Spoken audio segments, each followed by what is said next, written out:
Hi, I'm Deschy, and I'm planning to quit my current job as a customer service worker in 100 days to do content full time. As a quick TLDR for the video, as it's kind of long and rambly, last year, on my 6th anniversary of my job in September, I decided that in 365 days, I'll be quitting my job to try to do content creation and just freelance editing full time. And as you can tell from the title, we're getting pretty close to that. From the time that I started working on that job, I graduated high school, moved down to the city away from my family to do university, and I also started doing Twitch and YouTube. And through that, I realized that I had a much stronger passion to do Twitch, YouTube, and just in general, in creative and the content space. This is what I was eventually going to end up doing if I ended up taking a job in my current field. While it's still nice to have and as a fallback in case things go wrong, or just in general to realize that maybe I can't do it and maybe it's not for me. While I'm young, I thought I would try it out and just try in for it. What does that mean for the channel though? Well, it means that soon I'll be quitting my job, like I said. That means more videos coming soon to the channel, for one.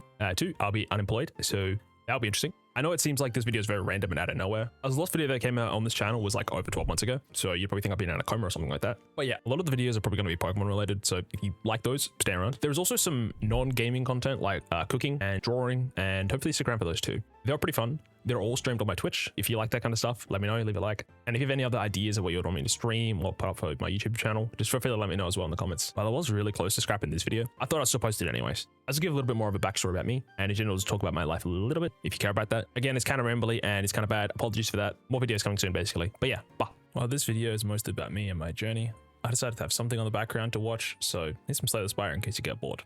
Also, if you think I talk too fast, just comment down below and let me know. And that's it. Let's get on with the video. Now, I've been employed there for the last 2,458 days or so, give or take, which is about 6.5 years of my life. I started working there 4 months after my 16th birthday. When I leave this job, I have zero plans to go to another job. Currently, I'm a 23-year-old Aussie with an IT bachelor's degree. While the money isn't great at my current place, it's easy money that I've stacked up well over multiple years of decently smart financial decisions. Even though it's easy money, it doesn't really mean anything to me, as I feel like I didn't actually do anything to deserve it. A little bit of backstory from high school. I never felt very motivated to try hard. I was never interested in standing out and actively hitting myself to achieve that actually. I was very aimless and spent a lot of time goofing off. Although I wasn't really necessarily a bad student per se. At some point during my 10th year of schooling, I managed to land a job working front end at a grocery store. The job details were pretty basic. Cashier, self-checkout monitor, trolley collecting, talking to customers, etc. When school was in, I worked this job on weekends and almost all school days. With my days starting at 6 to 7 a.m. when I left for the 40-minute bus ride to school, which I normally slept on. Then getting home around 7 to 9 p.m. while about being up around till 1 to 3 a.m. gaming or just struggling to sleep. When you think of a kid in high school, you think probably going to parties or hanging out on the weekend with mates, especially in the country, and everyone lives pretty close by. But every Saturday and Sunday, almost without fail, I'd be working majority of the day instead. I was never interested in parties anyway, so it kind of worked out for me. I did manage to take a little bit of planned time off here and there for hanging out with mates in person. Mostly we just stuck to gaming online together. Also, we did see each other at school, so it wasn't a big deal. And so my days are largely spent gaming and working, with a tiny bit of, oh crap, I have an assignment due tomorrow. It's pretty good in for good measure. My life has moved a lot since I got that job. I finished secondary schooling in the country and moved to the city 2 hours away with some roommates to complete my degree. In terms of why I chose IT specifically, let's just say they got me with a mousetrap for a gamer, with the cheese that is the words game designer. Uni was tough as I was suddenly doing a lot of coding. I learned some very light coding in my spare time previously. It took me multiple languages before I started feeling any kind of confidence. I was more so interested in the story building and the art design of gaming initially. Studying was also difficult, as you can imagine. I didn't develop many good habits in high school, especially near the end, where I ended up working a lot more on my job instead. Speaking of my job, I got transferred to a store close by to me, which means both uni and work were about a 15-minute walk or so from me. It meant that I could also earn money and still study uni full-time to receive financial aid to help lessen that burden. While I didn't exactly have a bad home life in terms of financial situations, I knew that I'd be paying the entirety of my degree. Due to some family circumstances, I was eligible for a grant that helped my first year with covering rent and even to buy a new laptop, which is really nice. I was a kid in high school who had one of those archaic loan laptops until about year 10. I was literally the only one of my year level as far as I'm aware. Anyways, back in uni, I'd have days where I worked my job and then went to uni, or vice versa, while also having to manage cleaning a household. I always cooked and helped out in the kitchen and laundry in my own house. General house cleaning was a little less uncommon for me, outside of the occasional mopping and vacuuming, but I did my best to manage it all, while also going to voluntary extracurricular peer-run lessons by 2nd and 3rd year students to help me kind of understand the concepts that we're doing a little more. As definitely, like I said, I was kind of struggling with the coding stuff. As for the course applied content, the 2-hour 7 a.m. lectures and 200 PowerPoint slides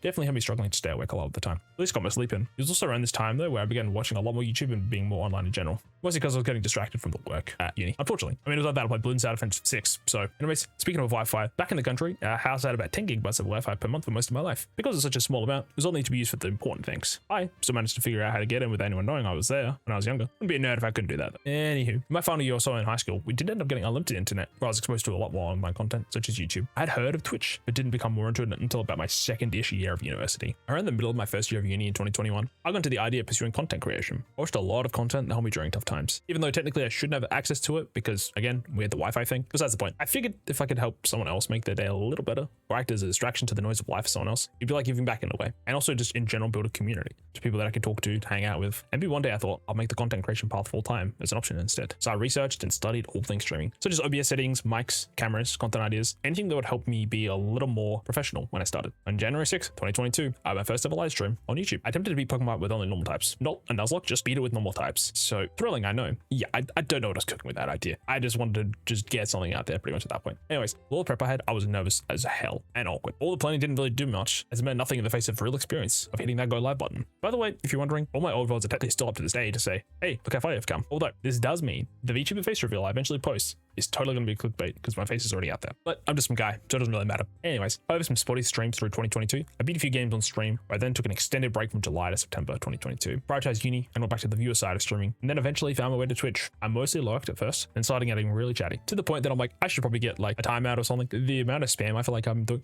not like spam, but like the amount of, I'm just blowing up the chat with messages. After some time, I remember having a streamer ask if I could moderate for them. I was pretty unsure of myself, but still agreed. I didn't do much as a mod, to be honest, but it did in general prompt me into learning more about Twitch. The same week as that streamer asking me to moderate for them, an old RL friend began streaming again, playing a game that was familiar and yet unknown to me. It was called Pokemon MMO. Think online Pokemon MMO that was definitely not sanctioned by Nintendo. 4 different regions to explore: Kanto, Hoenn, Sinnoh, and Unova, with Johto being worked on at the time, which in general just sounds crazy, as a lot of people really love Hard Gold and Soul Silver just for the fact that there's 2 regions to explore. In this game, you can technically go and start at any one of those 4 regions, but then you also have the options to use your other Pokemon along the way. There's like the whole badge training system where like you need to be a certain level to use those Pokemon. So if they're high level, obviously you can't steamroll it necessarily. But anyways, in this game, people battled each other, raided Pokemon to help with dex completion, hosted community events with prizes, which have like Pokemon like shiny prizes, money, or items, or accessories. There's even a global trading system where people put up items and Pokemon to sell and make profit. There was also a growing community on Twitch with a lot of content focused specifically on shiny hunting, which had insane 1 in 30,000 shiny odds. Think of Pokemon Emerald, which has 1 in 8,192 shiny odds. To be fair, there is the Horde mechanic that Pokemon X and Y introduced, which is 5 Pokemon at a time. Anywho, my RO friend started streaming it with the goal of nuzzling it. I enjoyed helping in chat with questions that he had, and also just being along for the ride in general. And through raids and talking to other chatters, I got to know more and more from the community. While I knew a decent amount about Nuzlocking, I never completed one myself actually. So I finally decided to give in and just start streaming again, through multi-streaming to Twitch and YouTube this time. In about 7 days, and on my second attempt, I beat the Kanto region. While it's not super legit in terms of official Nuzlocking rules, it is still super difficult in its own right. There was no legendaries because MMO, not everybody can have a legendary, obviously. Along with that, there was none of my beautiful, magical, rare candies appearing out of nowhere to help with the grind. In normal Pokemon, you got the rare candies you can kind of just sneakily put into your game. Don't tell Nintendo, obviously, but sneakily put into your game. It is an online game, so obviously that makes sense. But instead, I kind of had to grind for money here and there. I did, however, have super generous chatters give me supply boxes of items and money sometimes, which definitely did help in hard situations where I was hella poor. Because again, multiple regions. The traders don't pay that well. I also needed to buy healing items and just general lots of Pokeballs. On top of the rare candy and the money situation, there was harder trainer battles with wild Pokemon, route trainers, bosses such as rivals, gym leaders, and elite four members, all sporting better movesets, higher levels, better coverage, and smarter AI. However, after beating Kanto, I shifted my original goalpost from beating just one region to beating every single region with only new Pokemon. Not like Hoenn can only have Hoenn Pokemon. I mean more like duplicates or species, meaning if I caught like, say for example, a Flareon, somehow I can't catch an Espeon or an Umbreon, can't have an Eevee now and then evolve into something else. Basically meaning there's only one of the Pokemon that I've got for that species. Along with the fact that if I ever get wiped out, then it's back to Pallet Town. Fun fact, after 3 years of streaming, I have yet to complete that challenge. Enough about that though. In 2 weeks, I hit Twitch affiliate. I'm mostly attributed to streaming in a niche fangame community with a lot of really nice people. It also helps that the player's username is visible for all others in the vicinity to see. People would constantly pop in to either help out with my questions or to chat. And because I was streaming from about 9 p.m. to 6 a.m. my time every single day, people got pretty used to seeing me live in the category. When I became an affiliate, I stopped streaming it to my YouTube channel that I originally took to the online web with in case of getting in trouble with the Twitch multi-streaming rule at the time. There was also a lot of less traction though overall, as YouTube streaming was still pretty rough for chat interaction. I mean, it still is a little bit, but 2021 YouTube Live is definitely different to the landscape of 2025. I streamed for 42 days in a row from September 14th to October 26th. In that time, I completed Kanto and Hoenn, with any Pokemon caught from Kanto locked out during my Hoenn playthrough, which in some ways is good for encounter rerolling, but that's a topic for another day. I then had a bit of a break here and there while also completing the other 2 regions. I basically did Kanto and Hoenn back to back, but then for Sinnoh and Unova, I kind of took a bit more of my time. I played some other games in between. during the wait for Johto to come out, and eventually took a large pause from streaming to focus on studies instead. And also just to change my content and branding a bit, where I then debuted as the pink sheep boy you see today. But in the streaming world, time passes fast, and people forget about you and just change interests, which is completely fine, especially if you end up rebranding out of nowhere.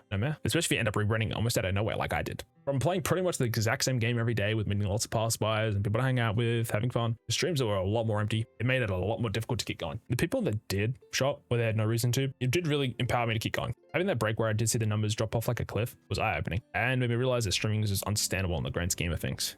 Because when you do stop making content at some point, even for a little bit, as things happen in your life, as you're not a machine, you cease to exist in most people's minds and slowly fade away. That's on the Twitch side of things. But for YouTube, you can at least have your content always available and findable, so long as it's posted. Although sometimes it can take a long time before things can take off, especially for small channels. This video, I'm expecting is going to get about 3 views. And it's going to be me and my alt, and me and my alt. No, I'm kidding. I shifted my goals a little bit, slowly keeping up streaming again, while also working on studying, with spending a lot more time offline, just generating ideas that I could use in the future. Keep the ideas flowing, and to just not randomly start streaming things here and now.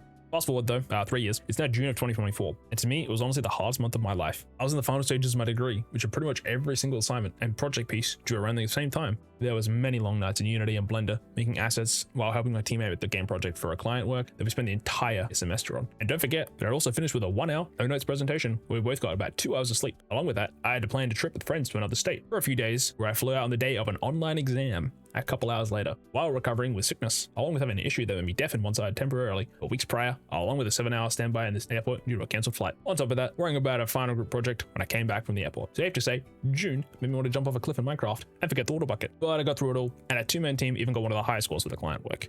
So in the end, it was a relief, but at the same time, I ain't doing June ever again. June's cancelled. Finally, I was done with uni and just away from my results. A couple months later, I officially had my graduation ceremony. I was up on the stage, taking my certificate and saying, see you later, I ain't never coming back. I never failed a course, but I did drop from 4 to 3 courses per semester for the final 3 semesters, so I could more comfortably study, work, and stream on a healthier balance. I felt behind as my friends all either stayed on course and finished on time, or dropped out. But in the end, I still managed to graduate, and I was proud of myself and what I'd done. Now, what have I done with my degree, you ask? Well, my handsome view, absolutely nothing. I made some friendships for sure, but overall, I've not changed to a job in the field, and I didn't know what to do further studying. I basically bought an expensive piece of paper. So, what's up with me saying I'm going to ruin my life in 100 days then? Well, on September 25th in 2024, I had my 6th year anniversary of my job, which was soon after having my uni graduation ceremony. So I started thinking more and more about what life I want to live. To be fully honest, the best 2 things I felt like I've done in my life was, well, from recent memory at least, decided to start streaming and aim for that content creation path and just freedom in general. Even if you look at it and see that in my journey so far, not much growth has happened and not much real money was made, which in many people's eyes would seem like a failure. Hell, my family even laughed at me. But the moments I had, the people I met, and the purpose I put in my life to actively reach out for something that I truly want made it worth it to start. And number 2 is graduating, the other best thing I've ever done in my life.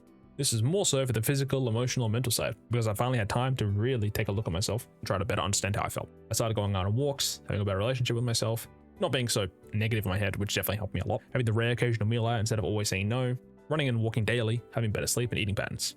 When I arrived in the city, I wanted to start with improving physical activity immediately, but I didn't due to being afraid of what others thought of me. But I realized it doesn't matter, and honestly, nobody cares, as they got their own stuff going on.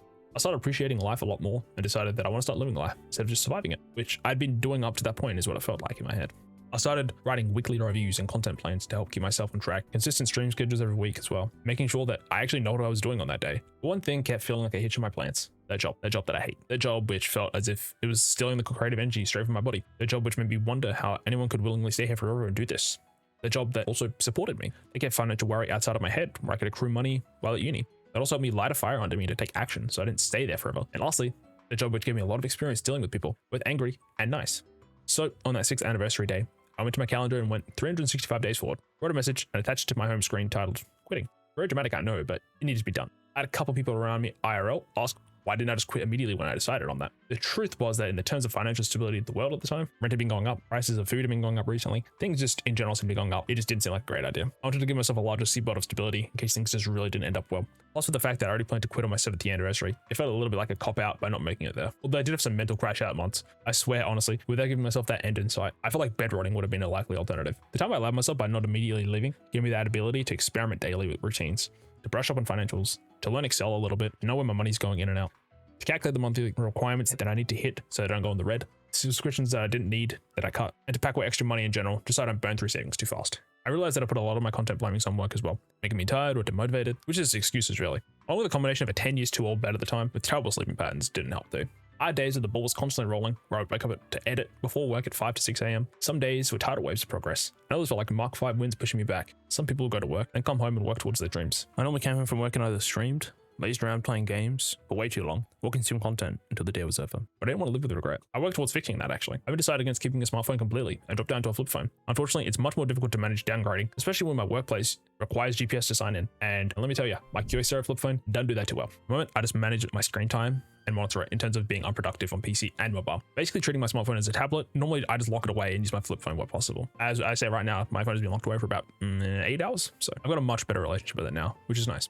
Having the date of when I was going to inevitably leave my job was freeing in a way, but also extremely stressful and terrifying. Thankfully, I kept good habits since I started my job all those years ago, because money would then become an issue. And in the past year, I financed my expenses and dropped every subscription that was my phone bill. And in general, just avoided things that wouldn't actually do anything to benefit me or make me happy in the long run. Anyways, I just finished fully editing my first ever video for YouTube today, actually, which I struggled with for about the last 10 to 13 months. I had to learn the entire process, which took much longer than I originally imagined.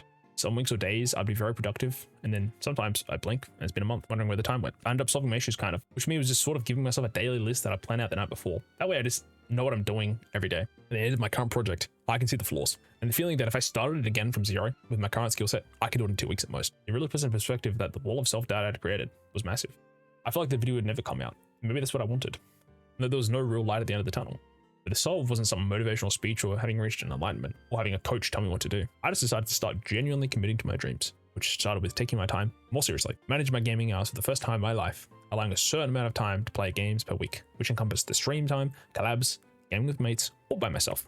Give myself an hour or two to work at a time as well, uninterrupted without any distractions, no phone going off, just dead silence, and going for a break with some food or go for a walk. That way the creative juices aren't getting completely squeezed out of my brain. It made me enjoy the days a lot more too. I even wrote this currently 3,700 word script on the day I finished my other project after work. It was more like 6,000 actually, but I cut it down quite a bit. And I genuinely love editing, even though I'm insanely new at it. And it's something I'll gladly wake up for at 5 a.m. Maybe laugh out loud or exclaim how cool it is. I love showing my friends the stuff that I make too. And maybe I'll go down at some point and I'll say, I don't like it anymore. And then I want to do something else, and that's fine too. But at the moment, this is the path that I've chosen. So I think that it's something that I'll stick with for a long time.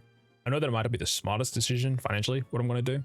Becoming a full-time freelance editor and in general just content creator posting videos on my own channel too. Making my current monthly income go from about 2,200 Australian dollars a month, potentially zero for multiple months or forever. It's a scary thought, of course. But this way, there's nothing I can pin the blame on now, besides myself. Plus, I always worked a little better when I'm committing everything to a goal. While the purpose of this video was to connect with others who might feel the same about burnout from their jobs, as well as just to share my own struggles, it's also made it something that I can use to crystallize those feelings that I have towards it all. So that I can keep what I've endured in my life with me so far as fuel to push me forward. I can look towards this video whenever I feel like there's doubt creeping in. The reality is, there's no real right or wrong answer to choose. There are only the paths you've taken and the ones you've not. Instead of continuing to walk down this current road that I know in my heart leads to nowhere, or going down a road where I aim to live in a soul's job that no matter the money I made, it wouldn't make me happy. I know that I'd rather try a different road that'd be much windier and rockier, with points of feeling like it disappears from out beneath my feet, only to find it again. Even knowing all that, I choose to walk one step at a time, or one foot in front of the other. I hope that you can take away some form of self-reflection from this video, although I'm not telling you to quit your job or question your existence or anything like that, but just to think to yourself, do you feel unfulfilled currently? Is there maybe something more you want to do that you've been putting off? What small actionable steps can you take every day to try and reach it? And if you do find something, do your best towards that goal that you can muster. Maybe, someday, we can all end up on the roads we long for, happier than we could ever be on the old one. You can make it work. I know you can. And I'm going to do my best as well. And with that, my name is Deschy, and I'm probably going to be broke by the time it's September 25th, 2026. But I'm not going to go down without a fight.